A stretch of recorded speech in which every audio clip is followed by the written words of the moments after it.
প্রবল শিলাবৃষ্টিতে এক একটি বরফখণ্ডের পতন হতেও অধিক তীব্রতায় আসে আর্তনাদগুলো। শিলাবৃষ্টি এবং আর্তনাদ ওরা তবে প্রতিদ্বন্দ্বী অথবা প্রতিশব্দ, যার জানা সেই জানে। মাটির বুকে শিলাখণ্ড আশ্রে চূর্ণ বিচূর্ণ হয় যেমন, তোমাকে মনে আসা বৃষ্টির এক একটি বেলা তার থেকেও ভয়াবহ বিধ্বংসী।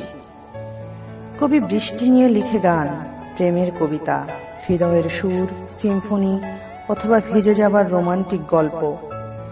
কিন্তু বৃষ্টি এলে মুচড়ে পড়ি আমি, আতঙ্কে প্রতিটি শ্বাস জোয়ারের মতো ফুলে ফেঁপে ওঠে।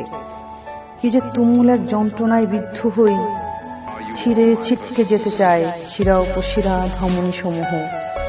বৃষ্টি এলে আমি কষ্টে গুটিয়ে যাই, কুঞ্চিত হই, ভিজে যাই, ডুবে যাই, আলিঙ্গন করি কেবল ঘোরতর আমায়, যার জানা জানে সে।